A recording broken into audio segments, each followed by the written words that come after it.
So what are you doing at the moment? Are you doing medical medium protocol? Yeah, man. Yeah, I've been on that for 4 years, and that was like Was that the catalyst that really changed you? God, that was the medical medium information is what I'd been seeking for years, all the way through my healing journey for 7 years. I was relentlessly seeking the truth on diet, nutrition, on how to heal.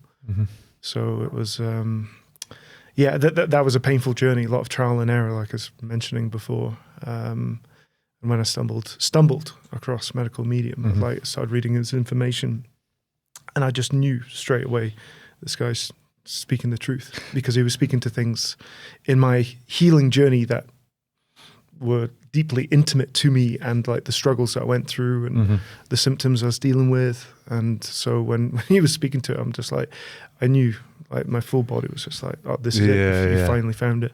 Yeah, I mean, I remember coming across him probably 5-6 years ago now, and I think like the way that he carries himself and the way that he speaks, there's something about him that he's talking sense. It's coming from a different place. It's not just this guy's not just read this in a book and he's like regurgitating. It's very authentic messaging, and that was really what I picked up on him and on his messaging. But look, you're looking healthy. You are looking healthy. We've not seen each other. Talking about it just before there.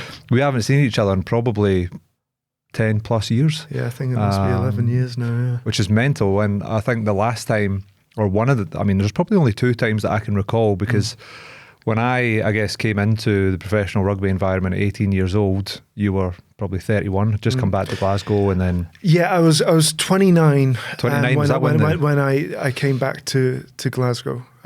So yeah, it was 29, just before turning 30. Yeah, you were a young whippersnapper. And, you know, I was good pals with Angus MacDonald. He was constantly...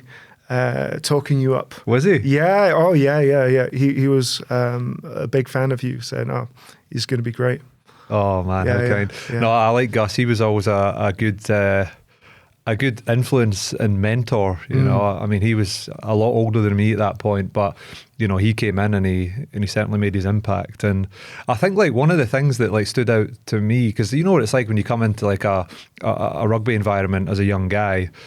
Like back then, times have changed now, but back then it was very much like, you know, you earn your stripes and the guys above you, I guess, try and shoot you down a little bit and make you, you know, you're carrying the pads, you're cleaning up the equipment after the pitch session or whatever. But there was a different vibe about you.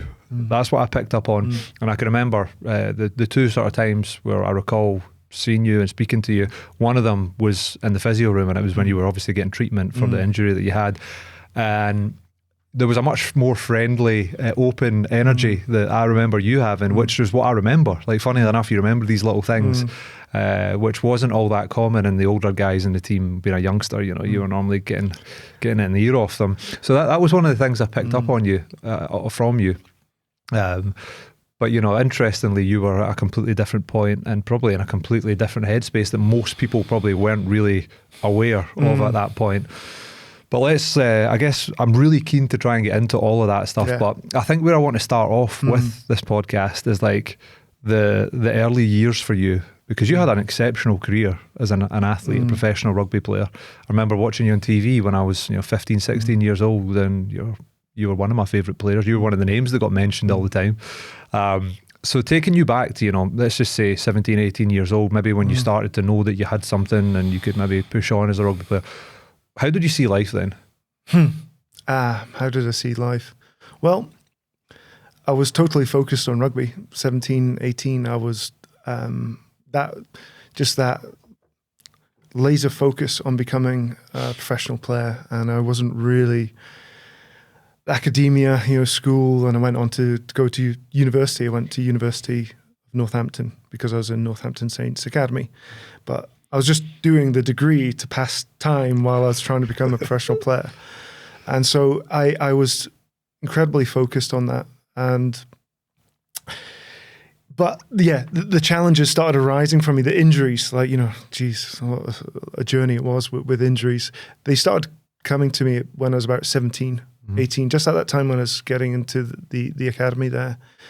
And that was tough. Like, it was really tough. I spent maybe 3 or 4 years in Northampton Saints Academy, And for the majority of the time, I was out injured, and it looked like I wasn't going to become a professional player. Just because, I don't know, I was probably playing about 3 or 4 games a season or something like that. But yeah, my focus was to become a professional player. I still, I'd like to go out and have a drink and enjoyed socializing with the guys. But yeah, just putting all my eggs in one basket, and that was the rugby basket. Yeah, would you say, were you pretty obsessive about wanting to achieve that? Yeah, very. When I focus on something, I'm like fully committed to it. And I say that, there's a difference between Sean and I, at least when we were young, is that, I kind of felt like Sean tripped and fell and landed in professional rugby. Honestly, like, from my perspective, I felt so driven and focused. I was always doing extra training, and actually, looking back at I was probably more skillful as well when I was a bit younger, because I played a lot of fly half and was kicked for goal and things like that. But then once the injury started coming in, like all the like skill stuff had to take a back seat to just trying to like maintain my health. But yeah, I've always been kind of all or nothing. I'm either like fully into it or just not interested at all. But if I'm into it, I just give it my full devotion. And what would you say your motivation was at that point? Was it to play for Scotland? Was it? Yeah. I mean, yeah, absolutely. It was always from maybe, I don't know, like 10 years old. Like the dream was to play rugby for Scotland. And I think when I was in those years, when I was at Northampton Saints Academy, I think I kind of lost a bit of confidence, just because being out injured all the time, you start to seeing everyone else doing so well, and I wasn't sure if I was going to be good enough to be like a first team club player. I knew I had the talent, but I just with the injuries, there's doubt started to creep in. So yeah, even in my like 20 years old, or 19, 20 years old, thought of playing for Scotland seemed like a distant pipe dream, even though I was still like, in the end, I ended up getting binned by Northampton Saints Academy at 20. Deemed not good enough to even be kept in the academy, and this was like a hammer blow. And there was a painful experience as well, because I would been Wayne Smith, the All Blacks legend. He was the coach of Northampton Saints at the time, and for some reason, he decided to pick me in the second team game, and it was against Leicester Tigers, which was like a local derby. So it was the seconds, but all the internationals were playing in it, and I was lined up to play as well. And first time I'd been involved with the second team, and I thought, this is my big chance. Like, it's like after all the hardship of the last like 3-4 years of injuries, this is my chance. And at the captain's run, like team run, and was told to be there for 6:30. Anyway, I rocked up at to Franklin's Gardens at 6:30. I think I literally got in the changing room at 6:31. I looked up on the clock and I'm like, everyone's in the changing room, changed already, full in a huddle. And I'm there, rocking in with my like bag, kind of like undone, my laces undone because I've been in a rush to get there. And God, it was so painful. Wayne Smith just comes up to me and says, "It's like, sorry mate, you're late, and it's team policy that if you're late you can't play." And I was just like absolute heartbreak. It turned out it was be ready for 6:30. It wasn't like be there for 6:30. Right, okay. And so I guess it had been lost in translation with the team manager. Obviously my mistake. But that, I remember having to phone, my parents were coming down. They lived about an hour and a half up the road. They're coming down to watch. Man.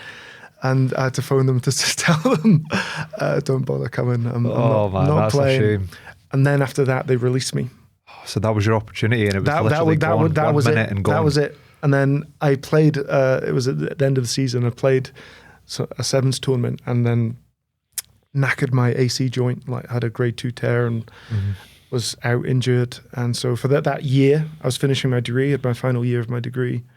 And that was a difficult year. I was deeply depressed after like putting all my eggs into rugby and like just fully focused.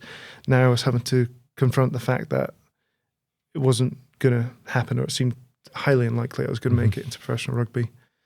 However, while I was having one of the worst years of my life, probably the most painful, I had a few painful childhood experiences, but a very difficult year. I was properly depressed. And that was a year that Sean was having his debut season for Glasgow Warriors, and he got Player of the Year.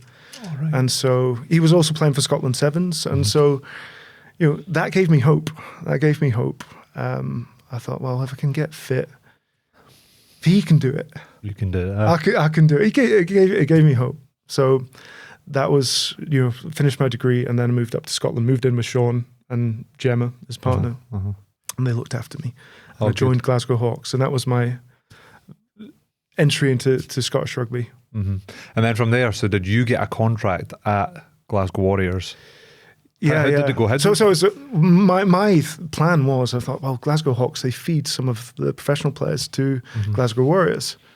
So if I go join Glasgow Hawks and play well, if I can stay fit and I can play well, then maybe I'll get noticed by the Glasgow coaches. I think I played like 2 or 3 games for Glasgow Hawks, and my brother went to Sean Lenine. The coach at the time, and said, my brother's here, and what Sean said, was up for debate, but he says he's better than me. and Sean was like, well, bring him in. It was like, bring your brother in. And so I came in, started training, and had played a pre-season game, did enough to like grab their attention, and they gave me a month-by-month contract. Oh, nice. Yeah, which was just like a dream come true after having one of the worst years. One of the worst years of my life, building up to before coming up to Scotland. Like I nearly failed my degree, I didn't turn up for exams. I was like so depressed. But suddenly, everything was looking bright. And just like after coming to Scotland, everything changed. Like everything suddenly, the momentum, it was like the full support of the universe. Everything just started flowing perfectly, just one great thing after another. And I was just delighted to be part of a squad, like as a professional squad, to be training. It was like a dream come true. Getting paid a little bit of money to do something that seems like a bit of fun. And it was only like maybe a couple of months into training with Glasgow Warriors that I got a phone call from Matt Williams, the Scotland coach. And he was just like, wanted to speak to me. And like, I don't think I'd even played for Glasgow at that point. Sounds like my story. I'm a bit like that as well. Yeah. It was just like, it was crazy. And anyway, while the internationals were on, I got my first start for Glasgow and did well and got myself in the team. And then come the Six Nations, 2-3 months later, I was picked in the Scotland squad, which was just like beyond my wildest dreams. I just couldn't, I couldn't believe just how well everything was going. A year before I was like academy reject. Like questioning whether I could even make it as a professional player. Suddenly here I am in the Six Nations squad for Scotland. I'd only played about 8 games of rugby, professional rugby.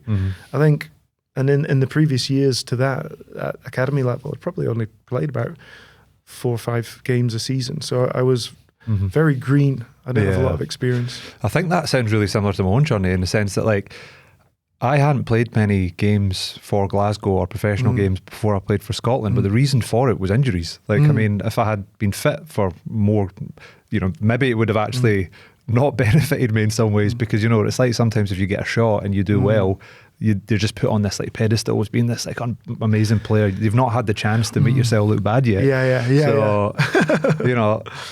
So, it's a tough one, isn't it? Like injuries are definitely something that affected me massively, and I really want to try and delve into why you think that will happen, because I'm sure you have really racked your brain. But your career moving forward from there, talk to us about the sort of the key moments that stand out, the clubs that you went to, the caps, and how that sort of formulated itself. Well, my first 3 years of professional rugby at Glasgow were amazing. Obviously, getting into the Scotland squad so early was incredible. But looking back, it might have been a little bit early for me. But I did well enough to keep myself in the team for a little bit, and then Frank Haddon came in, and then I kind of like got squeezed out. I started, I remember I was navigating. I don't think there's many stages in my career where I wasn't navigating injuries, but I think when Frank came in, we ended up playing against Samoa, and I got knocked out. And that was me out the team, and I think it was like Simon Webster came in. I'll say Frank was from Edinburgh Reavers, and so knew his Edinburgh players, his Edinburgh player as well.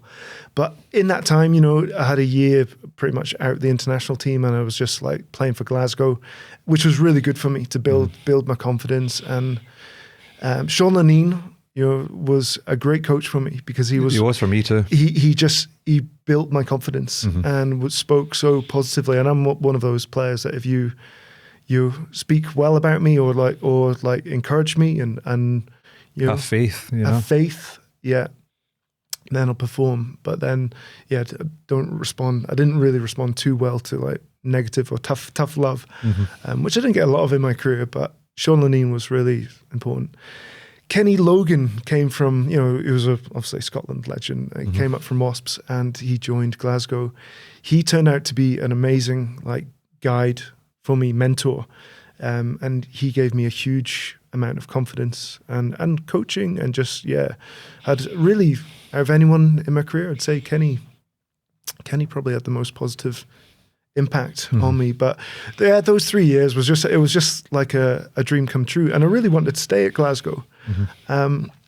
But then it came to renegotiations, and I think I was on as an international player, and I was on £30,000, which it isn't a lot. And I think the SRU came in and offered me like 35,000. And I was just like, well, I've got chance and bastards, man. 10 caps or something. And I'm just like, and that just pissed me off. And Sale Sharks ended up coming in with an offer. It was just before the World Cup, before the 2007 World Cup. And I was sad to leave Glasgow. I really loved it. I loved the boys. I loved the setup. I loved the coaches. They'd given me my chance, but the Scottish Rugby Union. I think they just had a lady in the office. It wasn't Sean Lanine. It wasn't Sean Lanine doing the contract negotiations, and I think he was furious. I think he was livid because I was coming into my power that final season at Glasgow. I was really like dominating games and playing really well. But that I had to say goodbye and left for Sale Sharks, but went to the World Cup. And the 2007 World Cup was just I don't know what was going on in my astrological chart at the time, but everything was flowing beautifully. Really? I had this, at this stage, I had a period where it was the first stage in my career that end of 2006 coming into 2007, I'd gone a period without any significant injuries really. And so I was really starting to hit a high level of performance. And it kind of hit peak power for that 2007 season and went on to have a great World Cup. We got knocked out by, I think it was Argentina in the group game? We got out the group, and do you go into the quarterfinals? Quarterfinal. Quarterfinal. So it was quarterfinals, we got knocked out. And which was disappointing. But overall, I had a good World Cup and I was really enjoying rugby, and was looking forward to joining Sale, and joined Sale Sharks and got to meet all these amazing players, Shabal and Jason White and Sebastian Bruno and Luke McAllister, and I mean the Andrew Sheridan. The team was just full of world class players, and it was amazing to be part of that team. And that season, I think I played between Scotland and Sale. I played 14 games before I got a bad injury, and scored 14 tries. So I was like really like flying up until. I know you had a podcast with Sean, which I watched the other day. Yeah, and he mentioned about the head injury that I got against England in the beginning of, I think it was February 2008, and that's where I guess the trajectory of my career kind of changed a little bit. That injury was pretty brutal. I had 8 fractures to the eye socket and cheekbone and jaw, and I was out for about 6 months, and at that stage I was having to really review about whether I wanted to carry on playing rugby. And I'm sure that was probably at the point where the money had been picking up nicely, and you started to, this is quite nice, that this is enjoyable, and I can see this moving. So it's a very hard decision for you to make at that point. What were the effects of that injury? Well, it wasn't, that head injury wasn't the first head injury I'd had. I'd been knocked out a few times already in the previous 4 years of playing professional rugby. But this one was so big, it really just, there was just that inner voice saying, this can't be good for you. I didn't have like long-term headaches, but I just kind of felt like I was in a bit of this existential crisis, really, about, like loving rugby, like loving my job, but also deeply concerned about the damage that I was doing to myself. Would you say that it was all the injuries, or was it just specifically that one that were coming into the opinion of that? It was the accumulation of everything. I was also recognizing, it's like having to take a lot of painkillers, and I was having, already at this stage, I was having a lot of surgeries. Don't know how many surgeries I had at that stage, but in my 9-10 year career, I think I had 14 surgeries. So you've trumped me at that stage. I think I trumped most people, to be honest. But yeah, I was just in this kind of crisis about whether I should play the game. It's just I was concerned about the long-term ramifications, and yeah, just I something that kind of changed everything was I actually had my first mystical experience. I tried psilocybin mushrooms not long after that head injury. I'd been kind of like paying attention to them and knew about some of the scientific research showing like they're great for neurogenesis and like neuronal connections and things like this. And I just, there's something else that was going on. I just felt like I'd given so much to try make it as a professional player, and you're sacrificing so much. I'd go through long periods of not going out with the boys and just be totally focused. And I felt like I was sacrificing a lot, and life just kept on throwing injuries at me. And it's, when you're a sports person, I don't think there's anything worse than being out injured. It's a lonely place to be.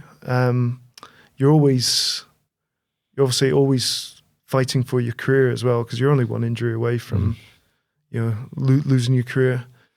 And I just felt like I had been giving so much to rugby, and life just kept on throwing these obstacles.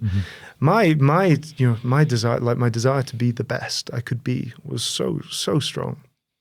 But at this stage, I was kind of becoming a little battle weary. Just I don't know if I can keep on giving myself the way I'd been, and not really. I felt like I wasn't reaping the rewards, because even though I was, of course, but I wasn't where I wanted to be. I wanted to stay fit and like reach the level of play and performance that I felt in my heart that I could reach. But yeah, that connecting with the psilocybin mushrooms, having that mystical experience just really I guess it lifted the veil, and like a reset. It was a reset. I suddenly like realized that I'd been living with kind of background anxiety or like feelings of disconnection like throughout my life. And then after having that experience, I just suddenly felt connected to something bigger. Like it was such a beautiful, loving experience that really, and it really also showed me a lot of the lies and deception in the culture.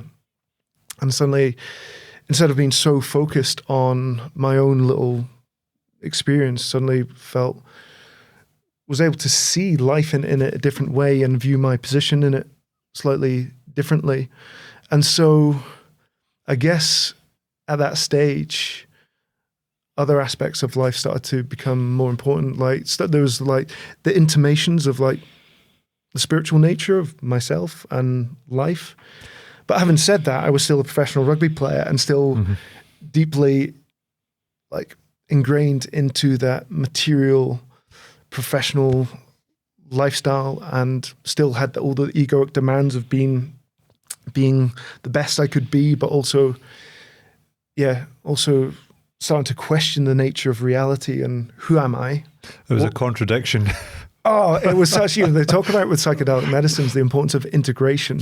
Yeah. And I had this profound experience that changed my perspective, but there was no wise elders to like help me integrate these perspectives into my reality. So there was like this massive contradiction. And of course there was the financial aspect, because I was thinking about retiring from rugby, asking if that's what I should do for my health.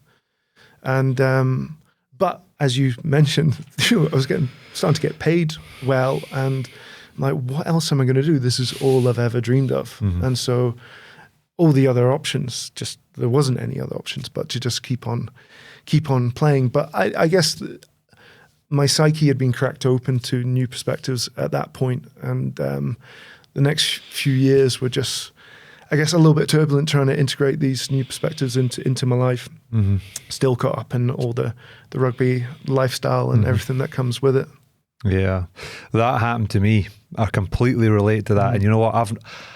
I've never spoken to somebody that's framed it up in a way that I can relate to that. But the same thing happened to me. I had it was almost like an awakening experience, and it actually didn't happen off the back of psychedelics. It happened off the back of just exploring books, reading books from teachers.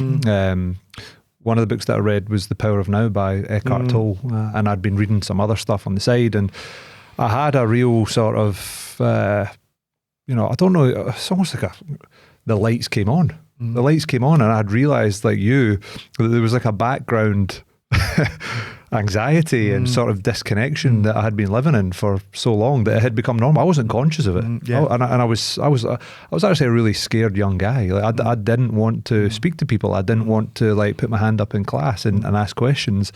And I had never realised that it was because of this sort of background thing. And I had the same experience that you had. And I think at that point there began to be a contradiction in my mind where I loved what I was doing and I wanted to be really good at it, but I also started to become aware of all this other stuff that was pulling my heart, pulling my intuition and interest. So I love the way that you explained that there. We'll come back to it. So moving forward from there, you're having a bit of a struggle integrating all of these new sort of insights and moments into your life moving forward. How did rugby play out then? And take us to the point where you obviously finished. Like when how did that go? Yeah. Well, I mean, it was interesting though, because I still loved playing. I still loved being with the boys.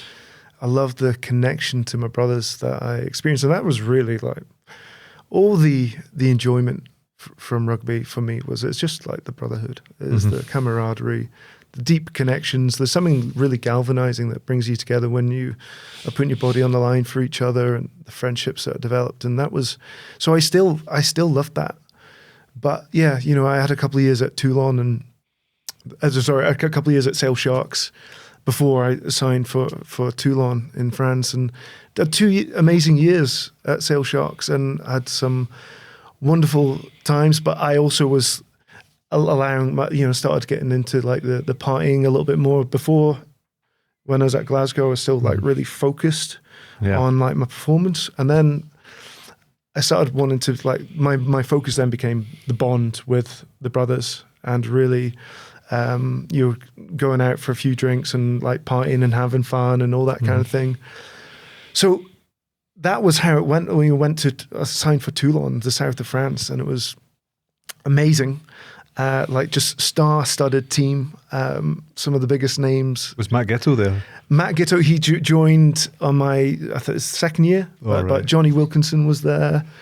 Carl Heyman, some of the guys from Sale Sharks joined as well. But it was at Sonny Bill Williams. There's just so much, like George Smith, like just legends of the game throughout the team, and that was amazing. That first year, honestly, it felt like a bit of a lad's holiday. The year I joined, there were like 20 new signings, and I think the majority of them were English speaking, and I'd say probably half the team were English speaking. So everything was like translated into English, and everyone was in the same boat, like super excited to be in the sun, the south of France, and like it was amazing. That first year was really a lot of fun, but there was also a dark side to it as well. All through my career, my relationship with pharmaceuticals, like I would have not have had a professional rugby career without pain relief, without the anti-inflammatories and the opioids and things like this. Like the number of injuries I had, there wasn't many periods in my career where I felt clear from injury. And with each injury that you pick up, more and more joint pain, more and more like difficulty maintaining like training and performance. So I had a long-standing relationship with like opioids and the painkillers all the way through my career. But when I got to France, the pharmaceutical culture there was mad. Like they were just, there's drugs I'd never been exposed to before. They'd just be sitting on the shelf, and I'd say, like the dark side was this, like the pharmaceutical culture within the team, and it swept me up as well.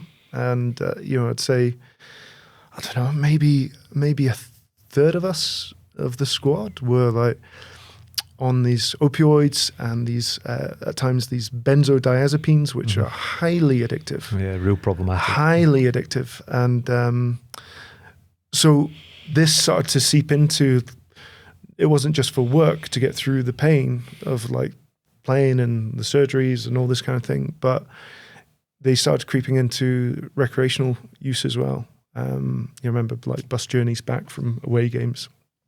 It would just be like, boys wheeling and dealing, here's some tetrazepam for some of your like tramadol, or just so that there was this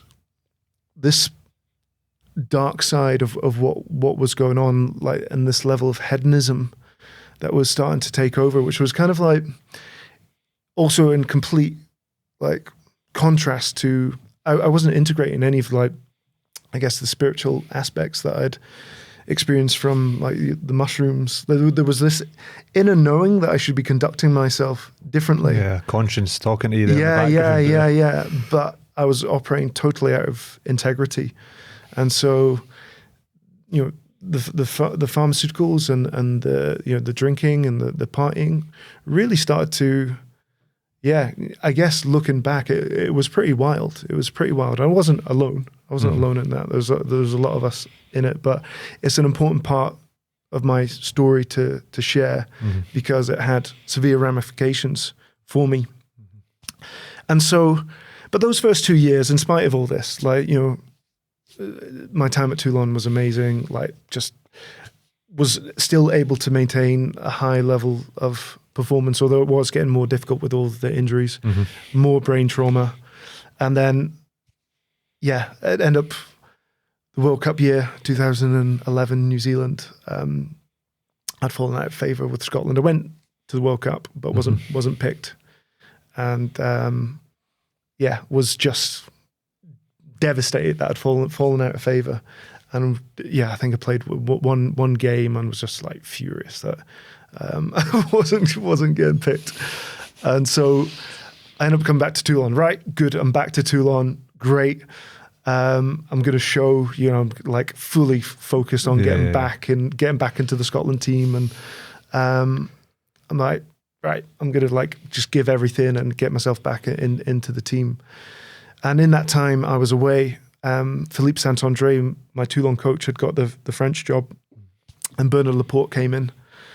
And Bernard Laporte was not interested in playing me. He wasn't interested at all.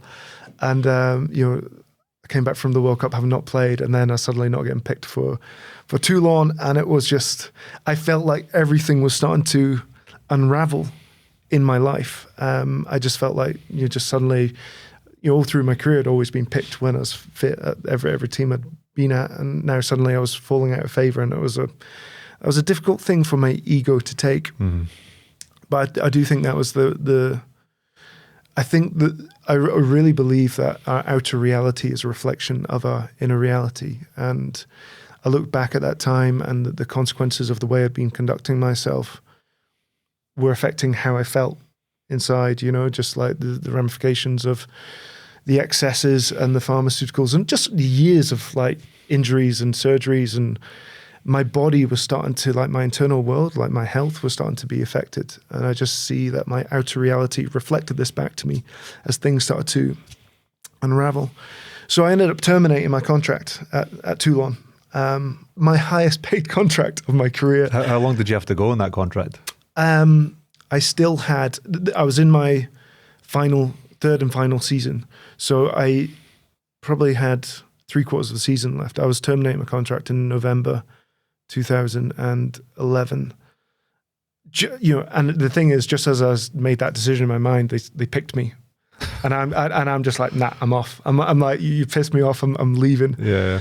And it was just all my ego, my ego getting in the way. And so I'm like, I'm gonna go back to Scotland. I'm gonna like get back to Glasgow, sign for Glasgow, and I was just so determined to get back in the Scotland team.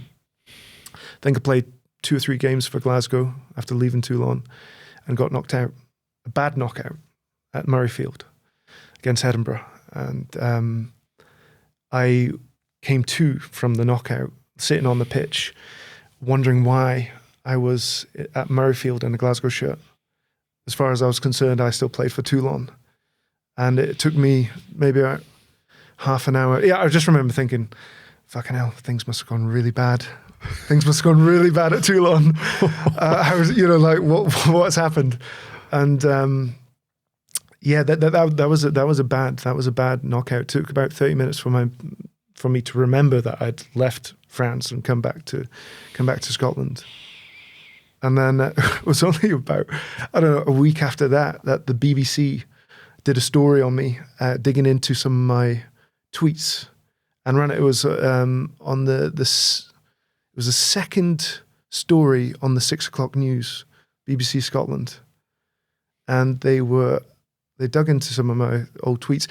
One of the things that I'd been over the few years, part, I guess, of like this, having this, a start of a kind of spiritual awakening happening, was paying attention to like what's happening in the world, all the corruption, and seeing all the like, what seemed like a lot of evil wars. And I'd been really kind of politically outspoken, criticizing all these illegal invasions of like whether it's like bombing Libya or Iraq, or even like politicians' corruption and links to Wall Street and financial corruption. Like, I'd been paying attention to all this kind of stuff. And I did some kind of like strong tweets, I'll say, and the BBC were digging into it and running. I could not believe. I felt like I was in the Twilight Zone. I was like, really? Is this like headline news? Like, what a sportsman saying? And off the back of that, like, geez, I nearly got sacked. Like, really? I was having meetings with HR and having to make like public apologies, and it was just this continual like unraveling of just everything going to shit. And they almost like, it was just before the Six Nations, and they were talking about like, not like banning me from the squad and all this kind of thing, talking about sacking me. But in spite of all that, I made it into the squad, and I got back into the starting team. And it was like, okay, I've made it. My sacrifice, leaving Toulon, everything I've been through, it's all been vindicated. I'm back in the team. And I played one game, and then I played second game. Second game was against France. And that was when, I got my career-ending injury, broken leg. And that was, early 2012, the beginning of just everything continuing to deconstruct and fall apart. And it was an incredibly painful process for my psyche, for my ego. And then just that year trying to get back fit was just a nightmare. And ultimately, I was sacked for being injured for 12 months. They sacked me at the time, which I felt was unfair. In hindsight, looking back, everything happened the way it needed to. But at the time, I just felt like it was. I felt hard done by. But, I was only 20. I was 29 when I got the injury. 30 years old when they sacked me, and I still felt like there was plenty more to give. But that was it, and I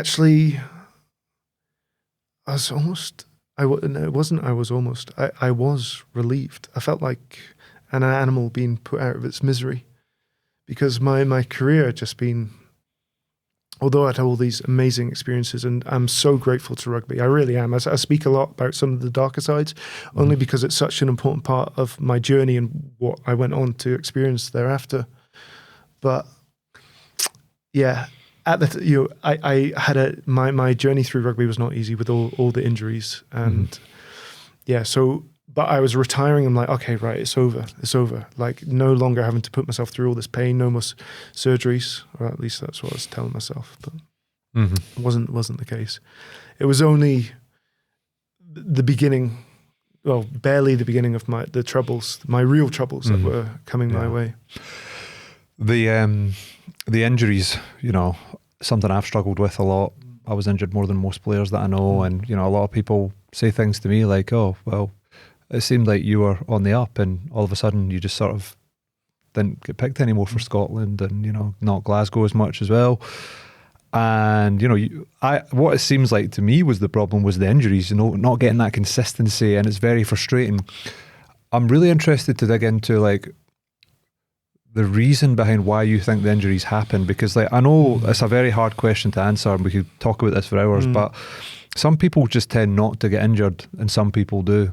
And, what we know about that is limited to some degree, generally speaking. But have you got any thoughts on why you think you were getting injured? Oh man, I spent most of my career trying to solve that riddle. Like, why is it I'm getting so many injuries? Even latter part of my career, I guess my aspects of my professionalism could be questioned. But the first half of my career, I was fully, totally dedicated, just living a clean life. But I would say the times when I stayed away from drinking and isolated myself and was just fully being the professional rugby player, I didn't really reap the rewards from it. I was still getting injured, and that was a difficult thing. I just became so obsessed with training my physical body, trying to that's where all the skill. I wasn't really a student of the game, but became a student of my body, trying to maintain my fitness, always knowing that I was only one injury away from being having my career ended. But yeah, I've got pretty strong perspectives on it now. I think number one, nutritional status plays a significant role, and I think it's my belief of what it takes to be healthy is very different to what most sports nutritionists will speak about, which has been a big part of my journey post-career. I think if there's a lot of fear, if you're operating with fear, which I think I was, deep at the core of my being was a insecure boy, insecure child with kind of a low self-esteem, and there was always this feeling unworthy and just trying to prove myself, constantly trying to prove myself good enough. And I think part of the way that played out in the way I played as well, because there was just always this desire to sacrifice myself to be worthy of love. Yeah. To earn the respect of my teammates and coaches. And and it was all coming from a place of lack, not feeling good enough at my core. So I think it's a complexity of like what's going on nutritionally, what possible, I guess, environmental toxins are interfering with our health as well, which is a big part, which I'll speak on more shortly. And speaking from like this might not resonate with many of the rugby community that might be watching this, but for me, I believe there's a spiritual aspect to it as well. I really believe our soul comes in to incarnate on earth to go through certain experiences, to go through certain lessons. Some of those lessons are incredibly painful. But these painful lessons are redirecting us onto a different path. And I look at my path throughout my career was just this, like, it's all coming from this place of lack. Like, I need to be the best. I need to be the best I can be, and then I'm worthy of love. That's really like deep down underneath all that striving was what was behind it. And I sometimes feel that life is trying to direct us onto a different path. I mean, I just look at your journey, with all your injuries, and look where you are now with all your different ventures, your pioneering work in different areas, and trying all different things. And I think, for you, if you hadn't had all these injuries and it was just like success with the rugby, you probably wouldn't have expanded yourself in so many different frontiers as you have. And I just think that was part of my journey. But I do have a feeling that, like, nutritional status, like what's going on in the body, is there any nutritional deficiencies, is there chemical contaminants? Because I didn't grow up, my family get maybe upset when I say this, but I didn't grow up with a very healthy diet in childhood. And I also look at the way I was conducting myself, even when I thought I was being professional, not sleeping enough, like drinking caffeine, like Red Bulls, like for breakfast, like Red Bulls, gaming till 2 a.m. Yeah. I look back and there's so many things that I wasn't doing right, but I was just ignorant of at the time. I didn't understand how important these things were.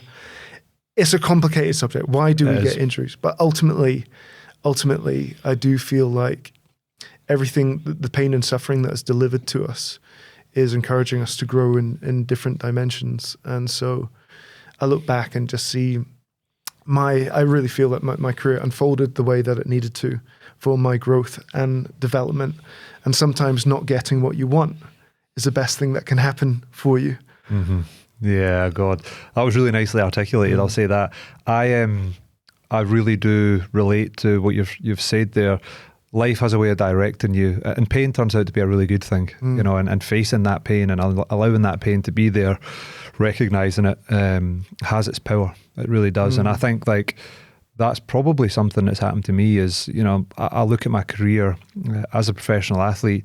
It was really a tool, and the biggest way of looking at it, it was a tool to redirect me into maybe a more authentic way of living life that aligns with maybe the person that I actually am. And that's not to say that rugby wasn't something I loved. I loved it. I was obsessed by it. I wanted to be the best, and I got so much enjoyment out of it. But there was a bigger aspect at play, and I think you've really articulated that nicely. And I think on a surface level, like, most people will have just looked at the way that you played and they would have been like, that guy's committed. He's so committed. He commits more than most people. Like the way you would be diving about, the way you'd be up catching high balls, and those hard running lines where you would just fully commit top speed into a gap. I remember watching you, and that really was something that stood out to me. But there is something that is at play in the background there that drives all of that, and I think you've shed some nice light on that. So I want to take you back. Like, you finished rugby. Now I want to talk about what happened after that and where life took you. You went through a profound transformation. I look at you now, and I didn't really know you at that point, but from speaking to Sean and reading and listening to some of the stuff that you've spoken about, that was a key time in your life. Take us to what happened. Yeah, I mean, I just look at all that chaos at the end of my career as like just life redirecting me. Like the way I was living was unsustainable. Like I was on a path to self-destruction, and it was all, this like, there's, I don't know, it's like Freudian or Jungian psychology. They talk about this unconscious death wish, or the unconscious death urge. And I think that was unfolding in my life. It's this, like, the core of our being, when we believe we're not good enough, and the pain of life is so, strong that, there's this like wish just not to, it's an unconscious thing, but to not be here anymore. And I really think that was unfolding in my life, that I look at all my ways of excess, whether it was excess into rugby or into like partying, or whatever I did, I would just go like full steam ahead. And the way I played was always like this almost self-destructive like mentality, like sacrificing myself. And so 2012 and 2013, after retiring, I was just like, right, I still needed surgery. There was still like my ankle was in a bad way, and there had been like complications in the journey, like, which there's no point going into, because all it doesn't matter. But ultimately, there was a lot of emotional hardship from the way that my career had ended, but I was also like just relieved to be, I'm out of it now. I can like go build a new life and like get out into nature. I was like having all these visions about like getting into the Scottish Munros and just taking a little bit of time to like figure out what I wanted to do, and just, I guess, regenerate and recalibrate from rugby. But I still had this like broken leg and ankle that still needed more surgery. And so, right, well, I just need to get this out of the way, and then I'll crack on. So the SRU very kindly, well, I mean, it's part of the obligation, but they supported me with medically to get surgery after retiring, to get this surgery that was supposed to fix me. In the end, it didn't fix me. And actually, after it was 2 surgeries I had. After one of the surgeries, got an infection in the surgical wound. This was maybe September 2013, and I was put on antibiotics for that surgical wound. And immediately on finishing the antibiotics, my digestive system just stopped working. Just suddenly developed all these food intolerances and incredible pain from anything I was eating.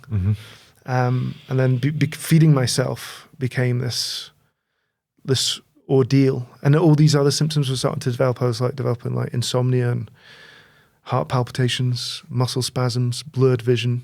Like I literally felt like my body was starting to like break down.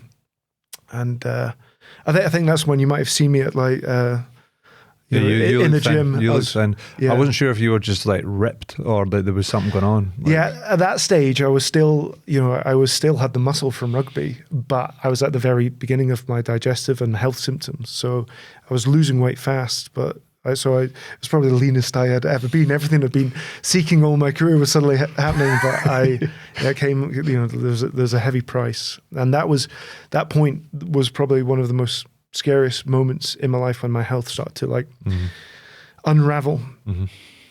And it continued, and it just became this, I remember going to the GP and like please help me. I'm dying.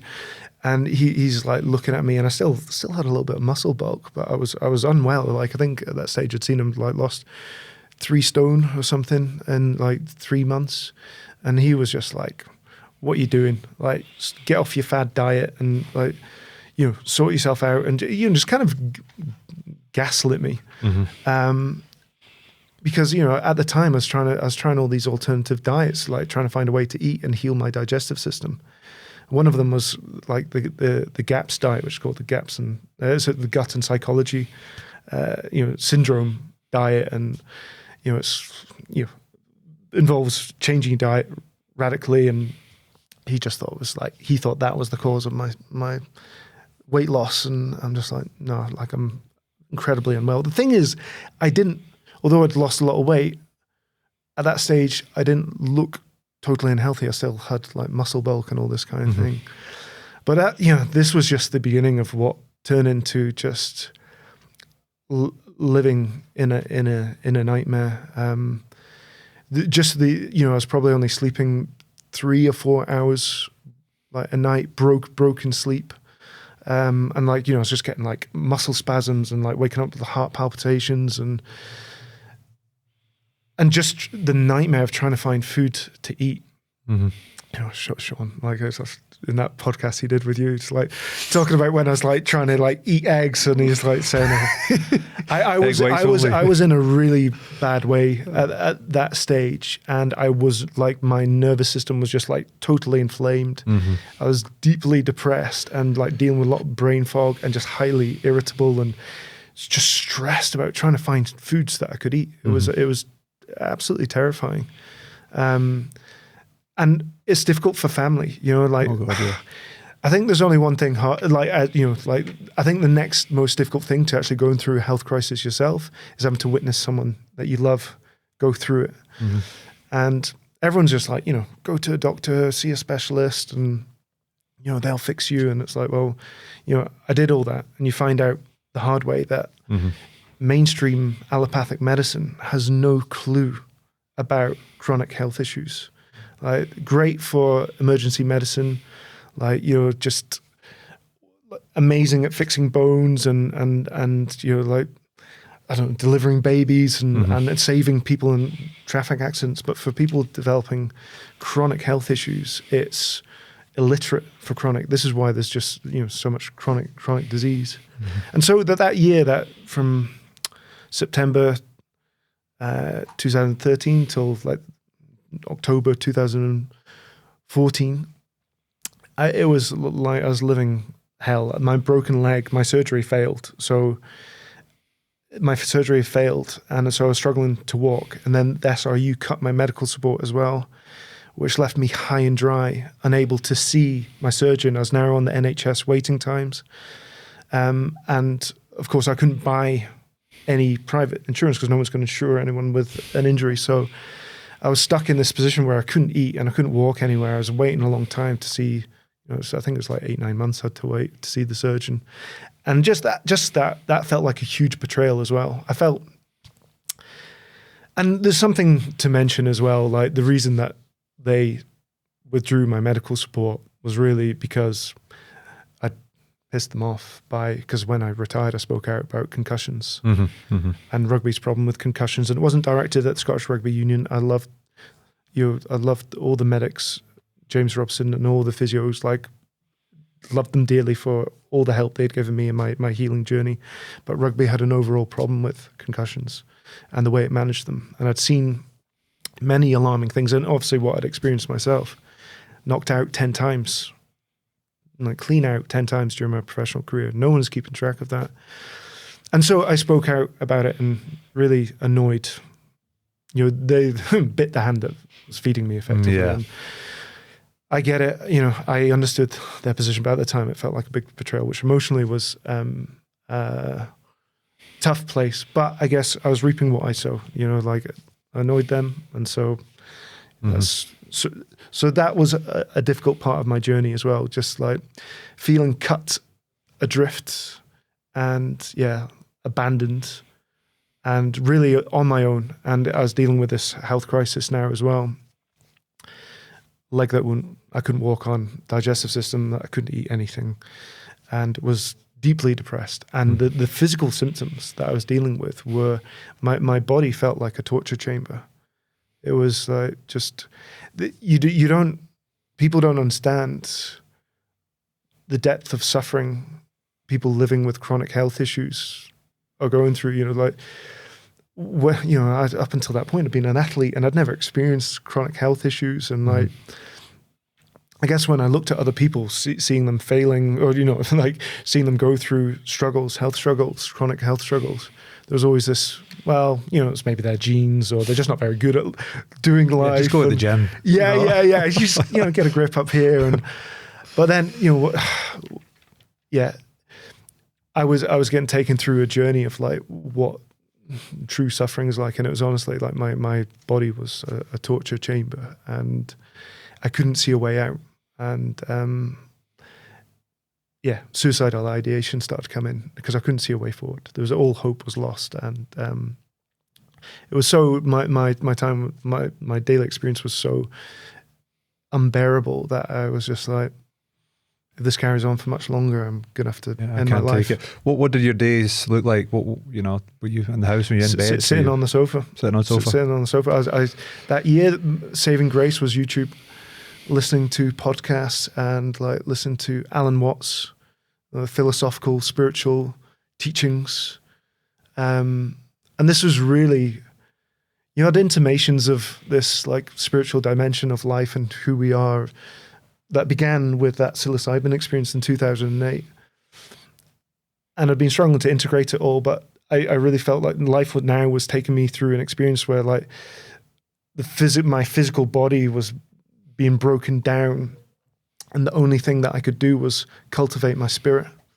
And so that year, sitting on the sofa was just like reading books and watching like YouTube videos of like spiritual teachers, giving me a new perspective of my life and my journey and my suffering.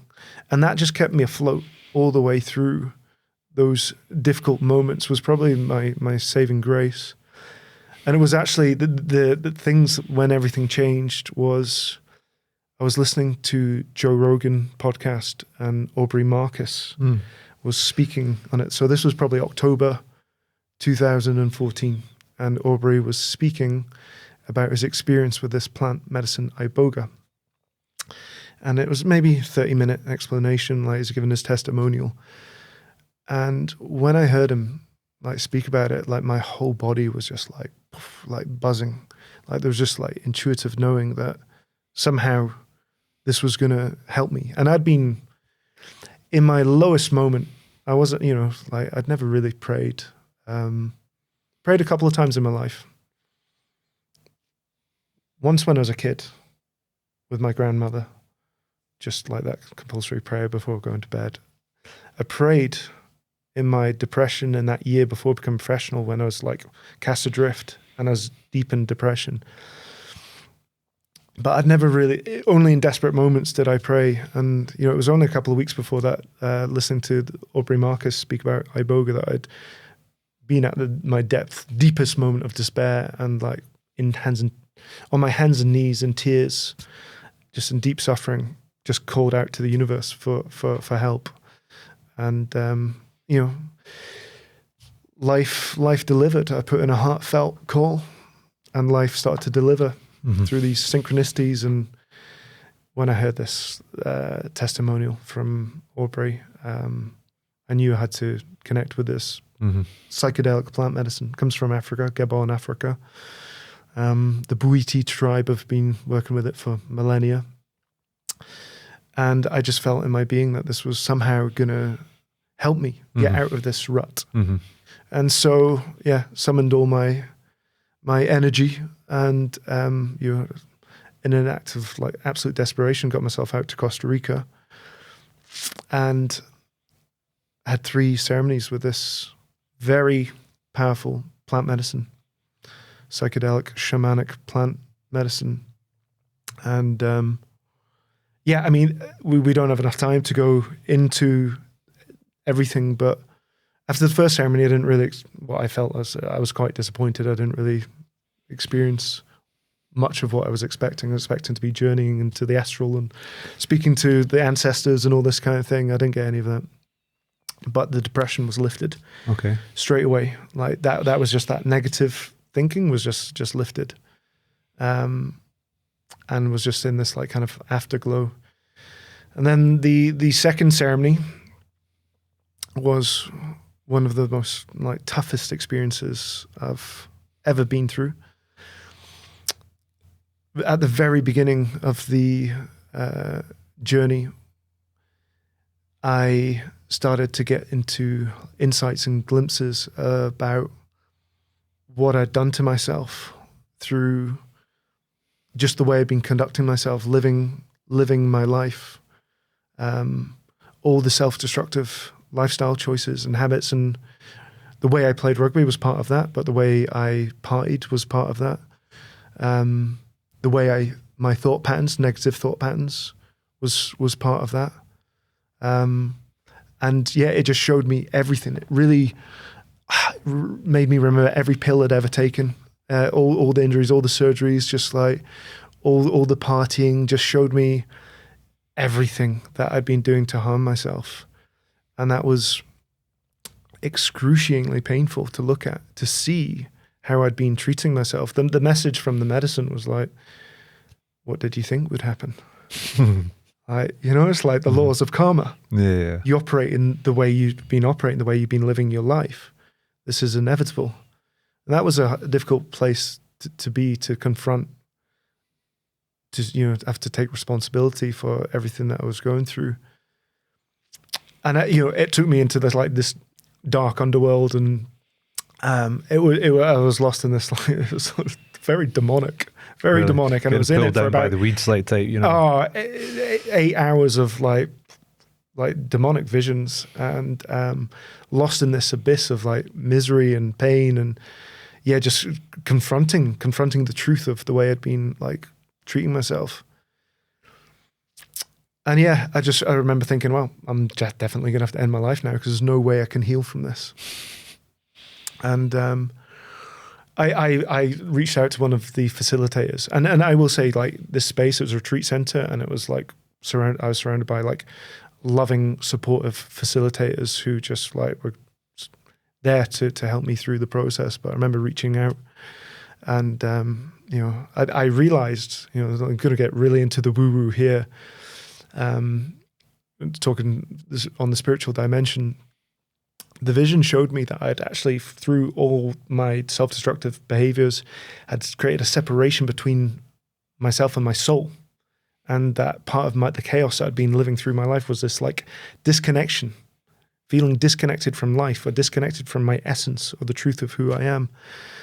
And it was very clear, like this was like a profound spiritual awakening, because I had like intimations of my spirituality just from what life had shown me in the few years before, but there was always like uncertainty and doubt. With this medicine, the true revelation of my spiritual nature was there, and all doubt was being removed. And it showed me this connection with my soul. And I reached out to one of the facilitators and said, like, please help me. Like, just in this terror. It's so interesting, just to interject just a sec, after doing this experience, that it sounded like you went into even more turmoil and fear. Like, how can I actually get through this? Did you feel like it was a reflection of who you were at your core, almost, that darkness? Oh, I tell you what, the darkness was like a reflection of the way I'd been treating myself. It'd been a reflection. The darkness was simply a reflection of the disconnection that I'd done with what I'd say my inner light, my soul. And that the darkness was the consequences of this like separation and this hedonism and self-destruction. And it was within me, like it was within me, but it's like the absence of the light. Mm-hmm. And it was really like this was like the peak experience of me having to confront myself and everything I'd done. And it was just terrifying. It was, like the fear that I was feeling was beyond words. Mm-hmm. But I reached out to one of the facilitators and told him my predicament about this feeling of separation from my soul. And he took me through what can only be called as a soul retrieval, which is a shamanic practice, and went through this soul retrieval. And as I reconnected with my soul, as he guided me through this process and reconnected to my soul and apologized to my soul and begged for forgiveness, and then embraced my soul and felt the connection, immediately my entire being was engulfed in like this joy, this infinite love, and this peace. And my eyes, I was just streaming, tears were just streaming down my face. And I was just like literally reconnecting with my soul and just being plugged with light. Mm-hmm. All the darkness just evaporated like immediately. And then the medicine took me through it gave me a life review and showed me my childhood traumas that I'd gone through with my father. My father navigated, lost him a couple of years ago to alcoholism, and he was a poly drug user, and he had deep wounds and his own wounds of rejection, and I'd inherited those from him. Like traumatic experiences with him, wounds, like I had experienced like rejection from him. And those are just some of the difficulty. Then there was the divorce of my parents and all this kind of thing. And I was kind of shown how these childhood experiences had, wounded me and created this like low self-esteem, and had really all my self-destructive behaviors and seeking healing in all the wrong places was rooted in this inner pain. And I got to see that my life actually unfolded in the only way that it ever could have. Mm-hmm. And that it was all like divine perfection. And with that being shown, that I was able to forgive myself, because I'd been holding a huge amount of like anger at myself, resentment towards myself for just being so hopeless at life, getting myself into this situation and just being like totally hopeless. Like, oh geez, you can't even look at you. You were living so like you had it all, and you lost the shame, the guilt, the guilt. And suddenly I was able to find compassion for myself, to understand that my dysfunction was rooted in my pain. Mm-hmm. My dysfunction, was rooted in the wounds, the childhood wounds, and everything was just unfolding the way that had to. And through that forgiveness and compassion, deep healing took place. Not only was I able to forgive myself, but I was able to forgive all the others. Because there've been people in my journey, like my dad, but also like even like being sacked and all these wounds, like that difficult moments that I'd gone through, that maybe there was like lingering resentment and anger towards others for. All that was just like released. Mm-hmm. And so like, and that is truly healing, to be able to like forgive and let go of everything, mm-hmm. all the pain that I was holding on to. Mm-hmm.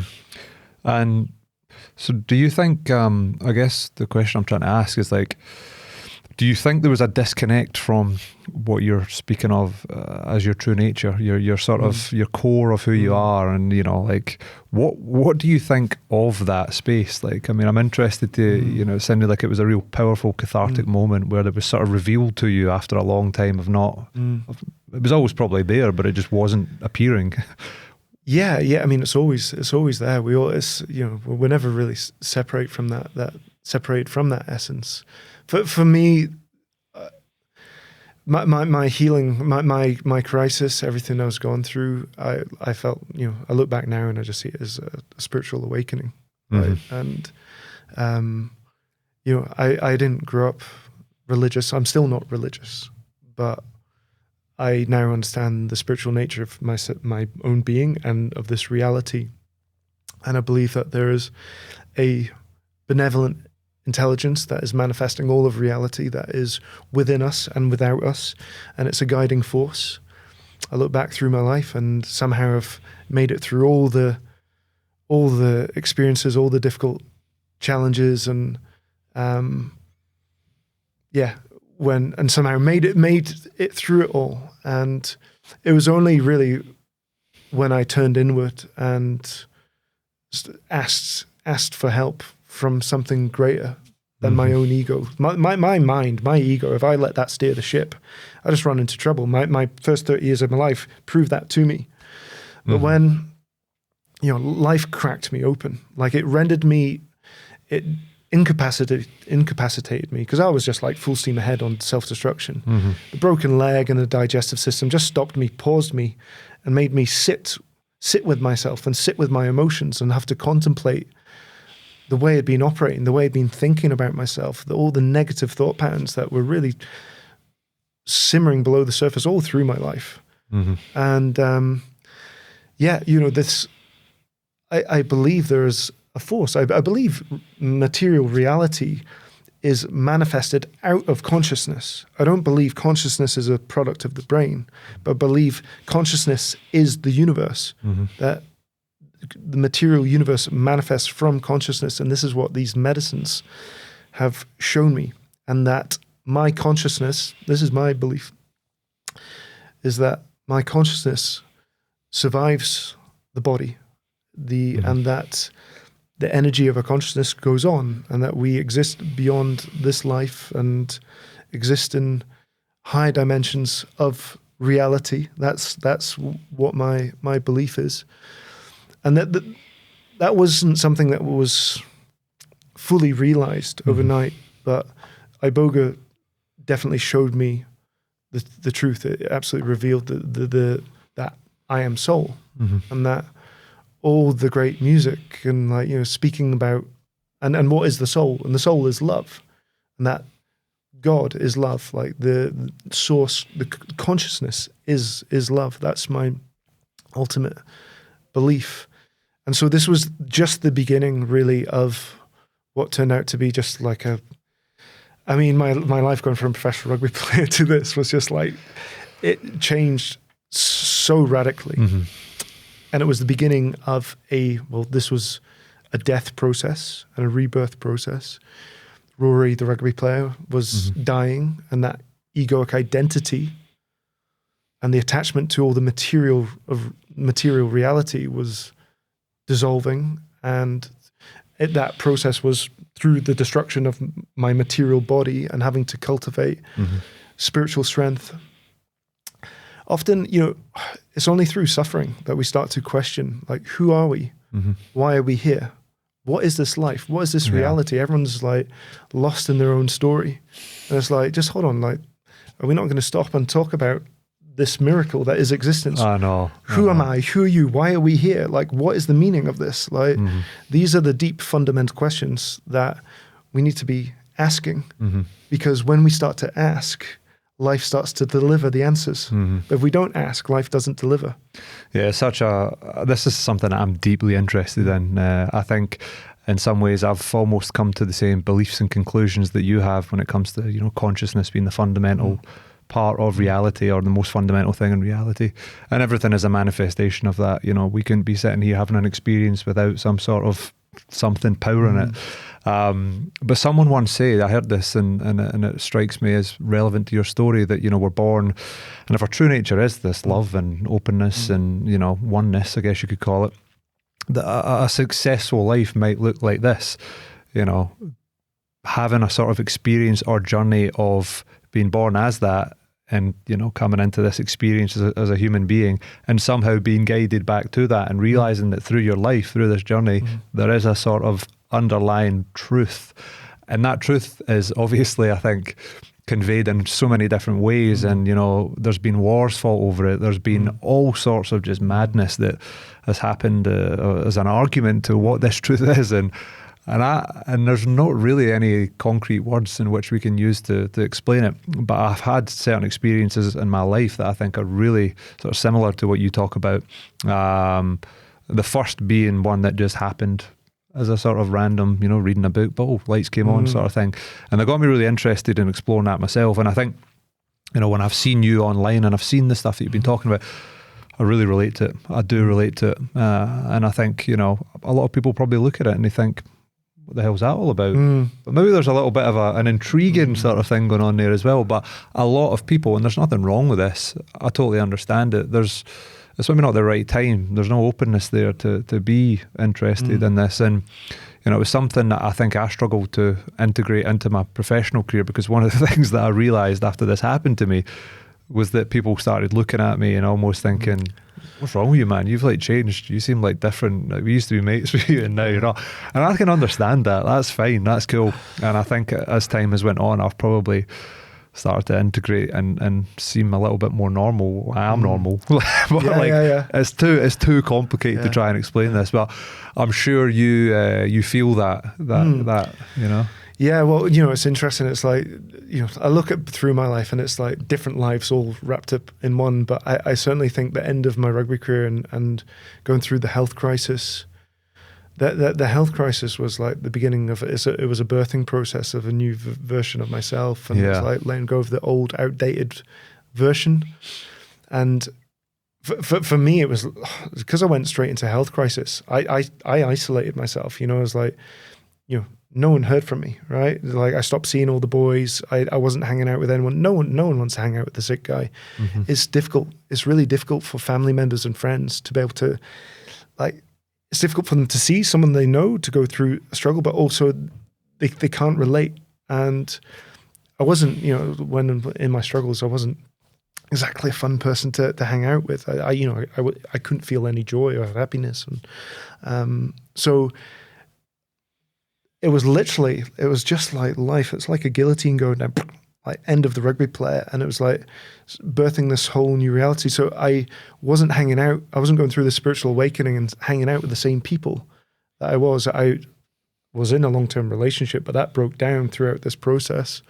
And so I literally embarked on this journey, and the plant medicines were a big part of that, and started connecting with new community and like-minded souls. Of course, I still had contact with family, but I wasn't able to speak about this kind of stuff because people don't always want to hear it, or it's too just foreign. Yeah, it makes them uncomfortable. So over the years, it's like as I've birthed a new version of myself, life has guided me to like-minded community. But it's tricky, as you change and you grow, which is the purpose of our life here as we are. Yeah. Radical transformation is the purpose. And so we're supposed to change. We're supposed to grow. We're supposed to cultivate greater levels of peace and love and wisdom and understanding. And as we do that, our behaviors change and our interests change. And so that can be a difficult part. Inevitably, we end up shedding friendships. And it doesn't mean that we don't love the people that were once in our life, but sometimes you drift apart and you can love them from a distance. I had to say I'd say goodbye to a lot of relationships and brothers that I still dearly love to this day, but the behaviors that I engaged when I was with them were no longer in vibrational chord with who I am now. Yeah. That makes total sense. That's the experience that I had, and I think the way that I would almost explain my own journey with that was like I had to step away for a bit and sort of try and figure out what was going on. But I did manage to reintegrate myself into those circles. And sometimes, there was things happening in those circles that I maybe wasn't comfortable with, but there was a strength of thought within myself to know what it was that I wanted to do. But it was just so radical, man. Like the change, the transformation, and really that's what we're talking about here. We're talking about transformation. And I always remember, man, like rugby circles and stuff like that. You hear like Kiwi boys talking about it all the time, and they'd be like winding someone up and be like, "Oh, you've broken through as a pro rugby player now, and you've changed. You've changed. You're different now. You've made it." Change is great. That's what you should be aiming for, because that's actually what's going to be the best thing for development in your life. And it's quite contradictory. It always pops back into my mind but change is good. Change is what we need. And rugby is such an intense experience, and it's like I said, I love rugby, and I don't watch it so much now because it's an old part of my life that I've moved on from. But what it gave me and the experiences I had, yes, the way I did it wasn't great for health, but that was the way I did it. And but what rugby gave me, the friendships, the brotherhood, sacrifice in a good way for a higher cause, and and just the intensity of the experience and the depth of the experience. Rugby in itself can be a profound tool for transformation. And I think when you go through a lot of suffering as well, I think suffering is the greatest driver of change and transformation. And if you've had a rough journey with a lot of injuries, it can really change you, and you have to change because it's just too painful if you don't. Yeah. So it's the journey I've been through. It's like I've, I guess, died 1,000 times as old versions are no longer fit for purpose, and new versions have to be birthed all the time. And that's I'm definitely not the finished article, and continue to work on myself and learn and grow. And part of this journey, of human evolution, is that if we want to ease our suffering, we have to look within. There's no amount of external empire building, like material conquest that is going to satisfy your soul. It's a never ending, and that's what rugby really showed me. I achieved all my dreams. I think after playing in the 2007 World Cup, that was like a childhood dream. And I was just like, I don't feel any different. Is this it? I had and the same like, thing. Yeah. And it's, there's nothing that quest for like power and material success, it never quenches the thirst for the ego. The ego will always seek more. You know, your business gets to, with pure sport, whatever, gets to £1 million. It's like, well, I want to get to 2 million. Just given these as an example, it's just like there's very rarely a level of satisfaction. The ego always wants to seek for more. And so deep internal peace and happiness cannot come from material success. There are many billionaires who are deeply unhappy. The peace that everyone is seeking comes from an inner journey. We have to go inwards and do deep introspection and start asking the question of who are we? Why are we here? What is the meaning of life? Like, what is my purpose? Like, what brings me joy, true joy? And,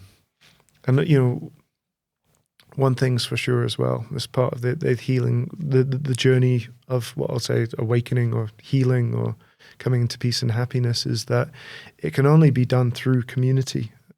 Like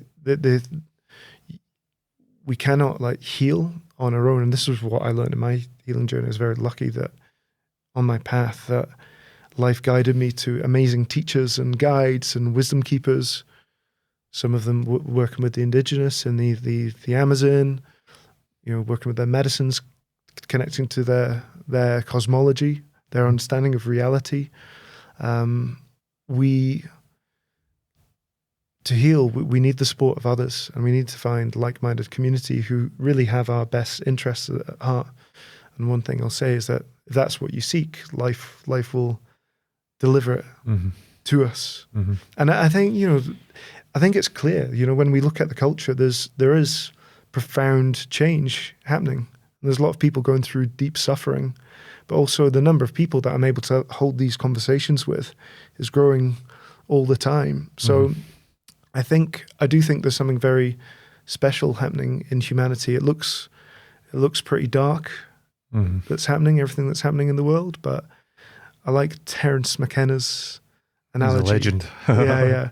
His analogy that like this chaos it's a birthing process. Just as like I had to go through pain to birth a new version of myself, I think humanity, we are in a birthing process, and a birthing process is painful, and it's bloody, and it's sweaty, and there's screams, and there's intensity, but all this turbulence is what drives new life into existence, and I think that's where we're at as a collective as well. Absolutely. And I think what I want to make sure that we touch on is CAIM. I want to touch on that, some of the stuff you've got going on there, how that came about, but and also probably a couple of things just like food, like what you eating, what are you nourishing your body with. But before we get on to that, coming off the back of some of this more sort of spiritual conversation, who are some of the guys that have deeply impacted you and who you would recommend to if you were interested? Well, I mean, I just think about the spiritual teachers that have helped me on the journey. Eckhart Tolle, like Alan Watts, even guys like Graham Hancock. Mm-hmm. In my journey, what provided absolute salvation for me was connecting with the indigenous.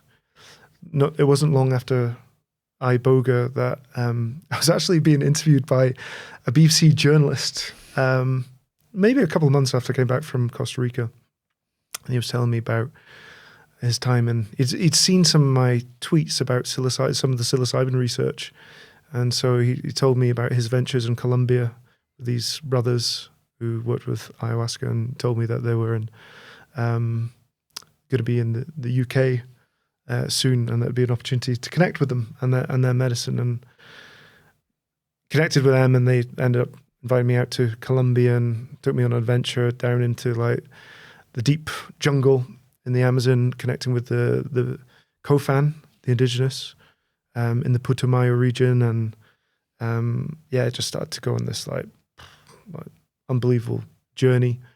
Working with ayahuasca, but also like learning from the indigenous, the way they see the world, and like I said, their cosmology. And there's so many different teachers and guides out there.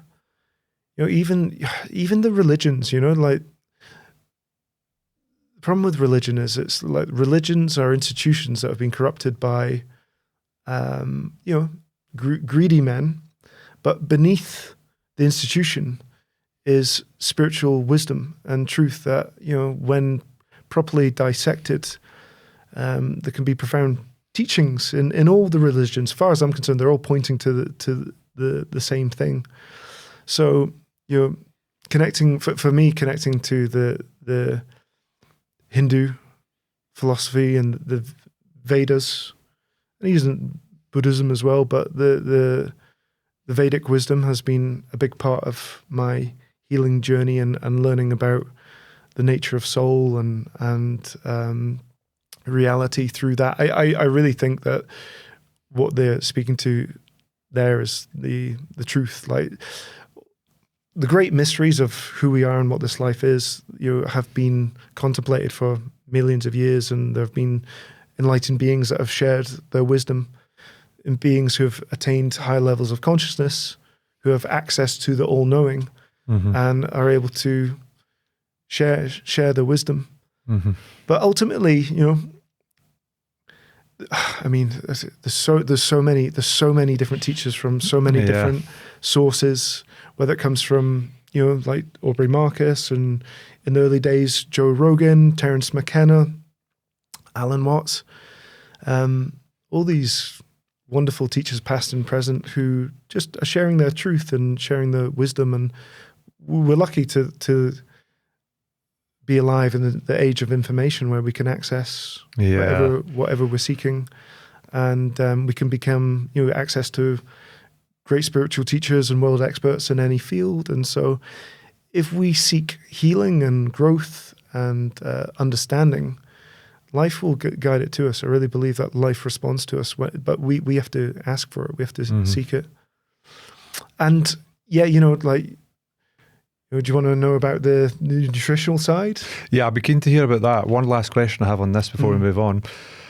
When it comes to the plant medicine that you've delved into versus the things that you've read, maybe more waking state, normal consciousness, ingestion, how would you compare, like, what do you think the percentage of sort of wisdom and insight that you've had via plant medicine, and how does that compare to just generally looking and reading stuff? Because I mean, there's places that I've been that you can use psychedelic like psilocybin mushrooms. I've tried psilocybin mushrooms. I know what that experience is like, but I've also read and done loads of stuff, and it's hard to try and compute what you have received, and the sort of culmination of that has been from the stuff that I've read, listened to, and then the plants. But how would you say that both have impacted you?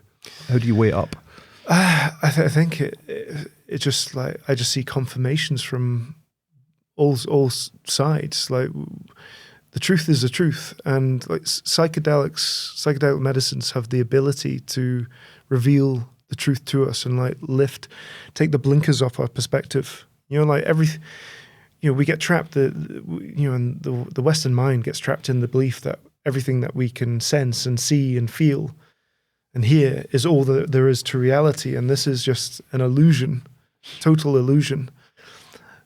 And this is what all the great mystics and teachers and yogis have been pointing to for, all throughout history, and it's what all the religions speak to as well. For me, the plant medicines showed me exactly what Buddhism speaks to, and Hindu scripture speaks to, and even what Christianity is speaking to. Like, as far as I'm concerned, Christianity's like largely just totally misunderstood. That Christ is a state of consciousness that Jesus attained. you know, rather than, you know, and that's what a man that was living and he was, you know, Well, I believe, you know, I believe that Jesus was a man that walked the earth, but I believe that he was just a man like any other man who, through relentless spiritual pursuit, achieved enlightenment, which I think is something that every man has the potential, and every woman, every being, every human on planet Earth. This awaits us all. This is our final destination, whether it's this life or the next or many lives beyond. But everything, all the plant medicines and all the great teachers, all the great books, the wise ones, the enlightened beings, the saints, the yogis, it's all speaking to the same truth, that this reality is a dream reality, and that when we die, we wake up and the soul is eternal, and that, you know, it's just the lessons that we go through, the tough experiences that we go through are just opportunities for the soul to grow and evolve. And that is the purpose of the human experience.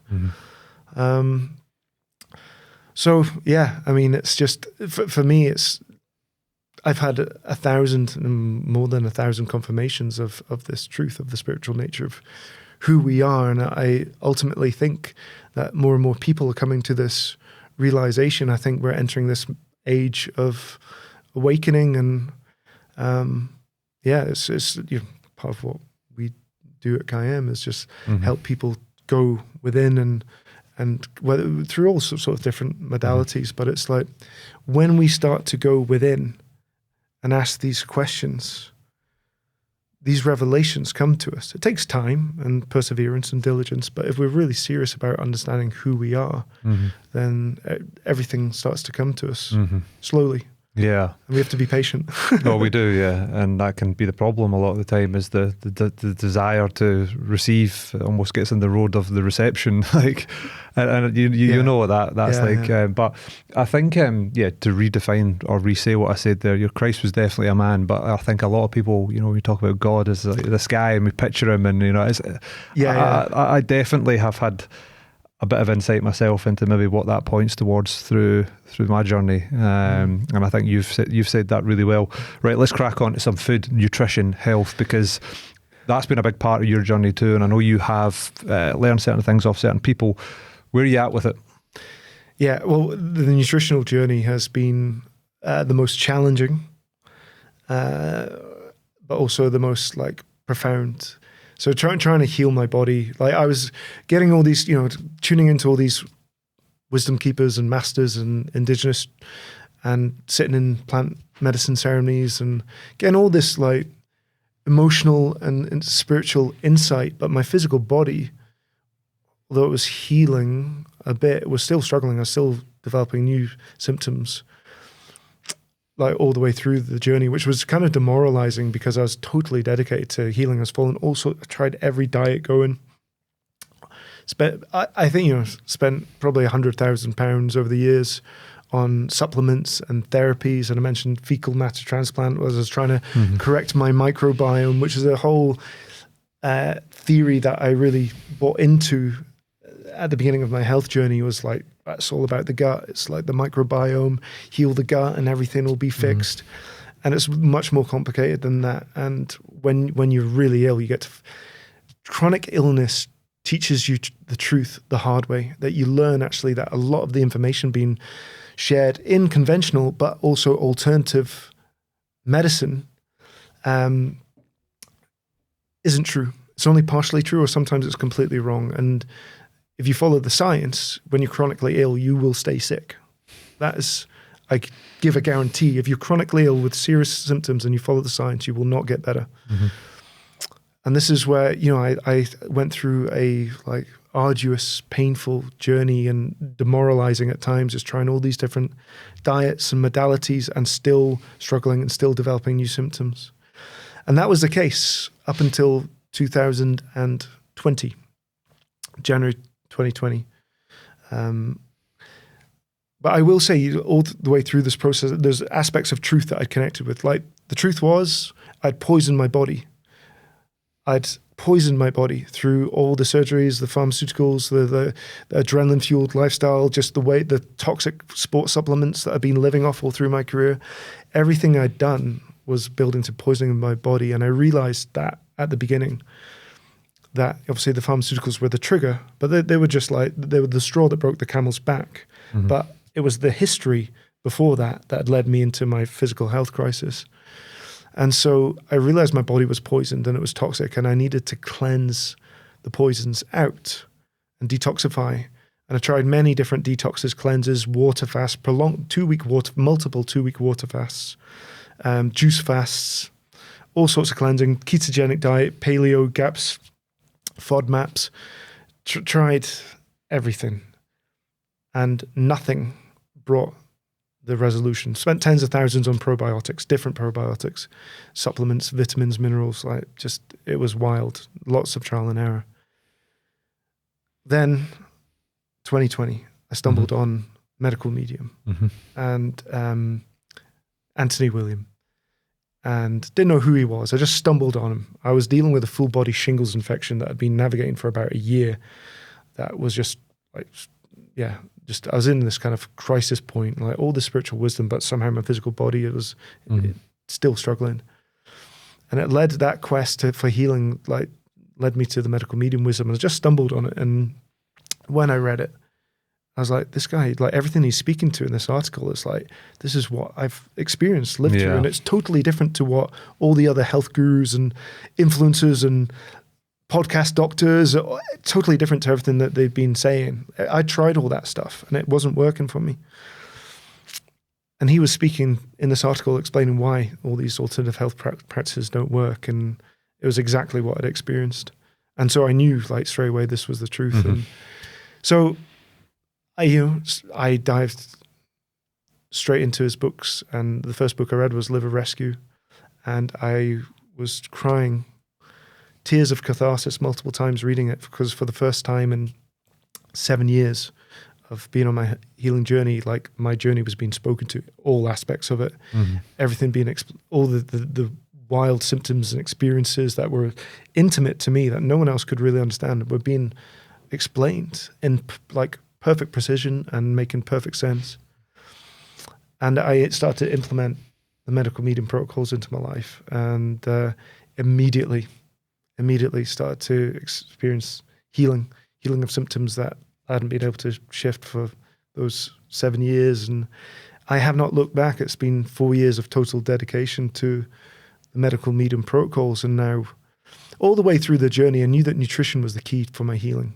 Of all the things I did, I knew that nutrition was the key. There was this inner knowing that we are what we eat, and what we eat has a profound effect, not just on the physical body, but also on our emotional and spiritual dimension. And reading his book, I knew I'd found the truth. And I really believe the Medical Medium wisdom is the holy grail on nutrition and health. And there are things that he's been speaking to for decades that science now is proving for the very first time. And I've no doubt at all there are scientists and doctors who are reading his information and then studying it and discovering that he's speaking the truth. And it's his wisdom. It's not scientific. He's not a doctor. He's not a scientist. It came from the voice, because he's got I've obviously I know of him, and I've looked in. I've actually done quite a lot of his practices as well. But to explain it, he has an inner voice that tells him and speaks to him around what we should be advocating. Yeah. And this is where a lot of people lose an opportunity to heal, because they hear this. You think this guy's nuts.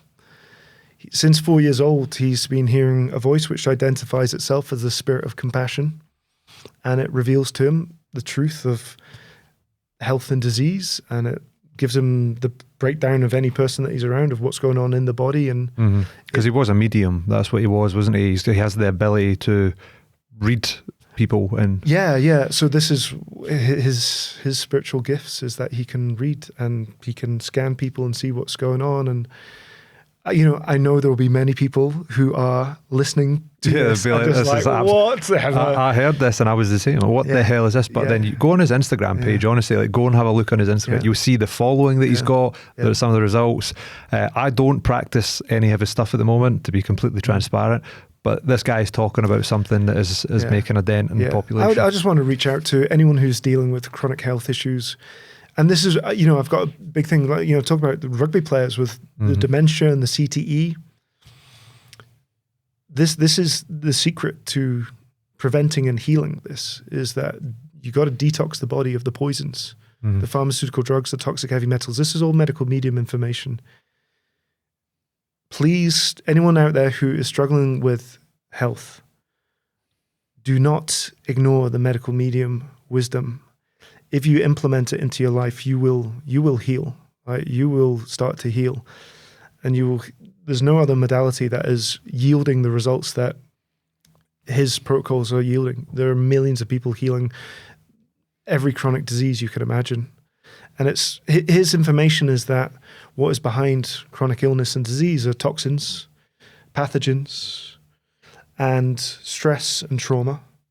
But predominantly, although stress and like childhood trauma and things like this, because it increases a fight or flight response, which is bad for our immune system. So that's the way trauma can, weakens the immune system. But what we're dealing with now is we've polluted the planet. Humanity has we've polluted the waters, the air that we breathe. We spray toxins on our food. We add toxins into our food. The clothes that we wear, like we're sucking in petrol fumes when we're driving. All these new petrochemicals and toxins that we're getting exposed to, our ancestors never got exposed to. Since the Industrial Revolution, we are getting hit with things that we are not supposed to be getting hit with, things our biology is not geared for dealing with. And this stuff accumulates in the body over time. We become toxic. Our organs become toxic, particularly the liver, but all our organs. And that toxicity weakens our cells, weakens our organs, and drives us towards illness and disease. The major thing to know is that pathogens, bacteria, viruses, and fungi feed on toxins in the body. And so when we get a viral infection, if we got a lot of toxicity in the body, that virus has got a lot of food to feed on. Yeah. And then we're going to start to struggle. So whenever we're dealing with symptoms, health symptoms, chronic health symptoms, we have to detox. We have to learn to detox, cleanse the poisons out the body, fight the pathogens. And the way that we do this is with the plants. It's with the fruits, the vegetables, the leafy greens, the herbs, the wild foods. These are the foods that have the nutrients, the phytonutrients that the body needs to purge poisons and to fight pathogens. Fruits, vegetables, leafy greens, they're all antiviral, antibacterial, antifungal. And this goes against much of the alternative wisdom out there. Stay away from fruit. Mm-hmm. I couldn't heal because I was doing the ketogenic diet, staying away from fruit. Yeah. Mm-hmm. And my symptoms were getting worse and worse. Mm-hmm. And I was avoiding fruit because I would get pain when I'd eat the fruit. But the reason I was getting pain is because that fruit was cleansing the poisons out of my liver and killing the pathogens. Mm-hmm. And when that happens, you feel discomfort. It's almost like it's backfiring. Yeah. You think you get on a healing diet and you start feeling unwell. You start feeling terrible. And you think, it's because I'm not getting the fat and protein. It's like, too much fruit, it's feeding candida. Mm-hmm. And it's like, well, no, actually what you're going through is a detox. And when you detox, you have to go through discomfort. To heal, you have to be willing to go through discomfort. Mm-hmm. That's why people get on healing diets and then abandon them very quickly. Yeah. I remember some of the symptoms that you explained that you'd experienced earlier on in your career, the heart palpitations. And I had a phase in my career, probably lasted 3 or 4 months, where I got, it was just bad anxiety, heart palpitations, couldn't sleep, similar to you, panic attacks. I started getting panic attacks. And it was after that I came across medical medium, and for about 4 or 5 months, I wasn't able to do it in a manner that was fully committed. And I think even though I didn't do that, I seen some benefit, some real benefit. And I managed to come out of that. And thank God since then, none of that seems to have returned. But it makes sense, you know, if these toxins are stored in your liver and there's stuff that we can eat that can almost pull them out into the system. They start moving about the system and we start feeling a little bit ill. A lot of it makes sense to me, and I think this is probably a topic that we could spend about 3 hours on in itself. But what I do want to cover before we finish up, probably only got about 5 minutes or so, your health and retreat centre, CAIM, you're doing some really cool stuff up there. I actually know the guy who did your sauna for you. I met him. Scalanti saunas. Yeah, legends. Plug to Scalanti. Really nice people. I got a lot of time for them.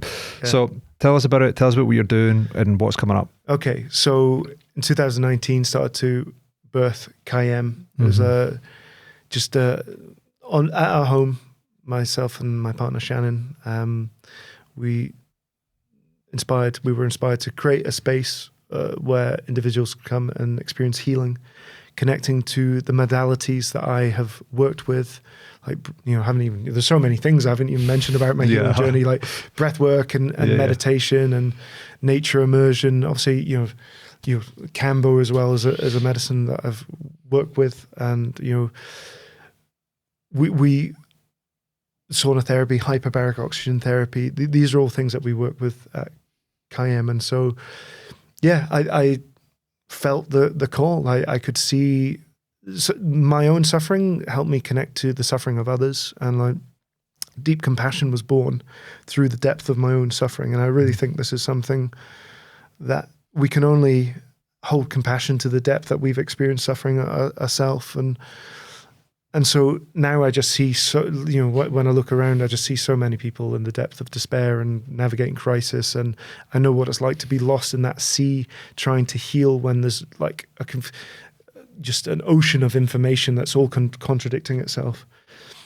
And, you know, I went through all the trial and errors, and I found out what works and what doesn't. And what we share at CAIM are the tools that work on the body, the mind, you know, and the soul, you know. So it's just really, just CAIM is Scots Gaelic, and it is like it's a old Celtic prayer, a prayer for protection, to create a sanctuary of light during dark times. And I look out in the world and see we're only at the beginning of humanity's health crisis. Like it's going to get worse, and you know, I see the trajectory of suffering that is out there, and so I want our space to be a little sanctuary for anyone who is seeking healing on whatever level of your being, or you're just, you know, you might not have any physical health issues, but you just might be at a point of existential crisis or looking to birth a new way.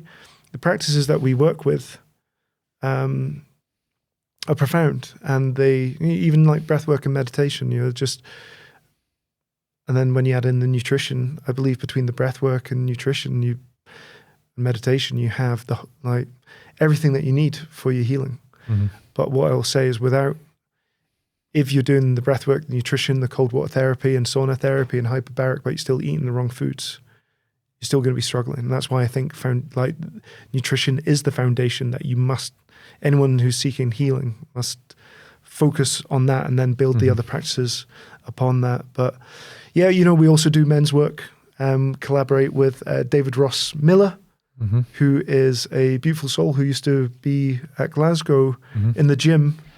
I never spoke to him, never met him, but I met him in, you know, last year, a couple of years ago. But he does amazing men's work, bringing men together for healing and connection. One of the phrases is that brotherhood is the medicine and connection is the cure. And I think for men, there's this lone wolf culture where we're struggling on our own in silence, not in our authenticity, not expressing our vulnerability. This is behind the high rate of suicide. So the men's work is a big part of what we do as well, and run women's circles, and also have a retreat coming up with 3 other ex-rugby players. How long we got? No, explain that, honestly. It was one of the things I wanted to get to, really cool. So I'm collaborating with Joe Vanikirk, who was my captain at Toulon, and Rhys Thomas, Welsh international, and Ryan Caldwell, Ireland international. Men who have gone through their own crisis, their own fire, went through big difficulties, whether it's on a spiritual, emotional, or physical level. Their stories are inspiring. And we are collaborating together to create a retreat called the Warriors Path Retreat. And it's really about bringing men together to connect with the modalities that we've worked with, that we know bring transformation and healing, and helping men connect with these tools to empower them on their own path. And for anyone who's curious, obviously DM me, or any of the other brothers. It's going to be running in March, but we're hoping this is the beginning of something that we're going to be doing together for a long time. It's something I'm very excited about. I've been wanting to connect with the rugby community for a long time, because I know there's a lot of brothers, like ex-professionals and even amateur guys, who are struggling with the ramifications of the injuries, surgeries and pharmaceuticals, and going through their own struggles. So this is an opportunity for men to come in and feel the power of... There's something incredibly special when men come together with a shared experience, so with a shared intention to support each other in our healing. There's a real powerful alchemy that not many men have ever experienced, but when you get that divine masculine coming through, it's something really, really special. So I love the work that I do. This is what I'd be doing if money was no issue. So I feel very blessed to be where I am in my journey now. I count my blessings every day. But yeah, this is what I'm dedicating my life to now, is to supporting other men and women in their healing journey. Well, it's honestly been an amazing conversation. I think, when I look online at all you're doing up there, it looks awesome. Like it looks, I love the way I'm interested in business branding. I love the way you've branded it. I need to get up at some point. I need to, probably when things settle down a little bit with this kid and we've balanced things out a little bit. But I am keen to get up. I think, for most people listening to this, like it will have been maybe in some sense confronting, and maybe information that is not generally spoke about, or I don't want to say accessible, because it is accessible nowadays. But I think for people listening here, approach with an open mind and see how this kind of conversation resonates. Is there anything that you want to finish with that you would like to almost just wrap up the conversation with? Yeah, to those individuals who are listening, and maybe it's a little bit out there for them, and just my message to anyone is to approach life with an open heart, and to be the humble student of your own life, to ask the big questions, and just that humility of knowing that we don't know a lot, and we all have so much to learn. And I consider myself part of that. And it's just life really delivers to us when we move through life with that open heart and understand that love and kindness is the way that we should be operating, and that really the whole meaning of the human experience is to deepen ourselves into love. And my advice is to anyone just to be open to connecting with anything that can help you do that. And we all have different paths. We all have different journeys that lead us to that truth. And it's, just walk through life with an open heart. Amazing. I found this to be really insightful, and I'm sure everyone listening has. But Rory, really good to reconnect properly after 8-10 years, and I'm sure we'll be seeing a lot more of you in the future. Thanks. Thank you, brother. Thank you for having me here. Well done, man.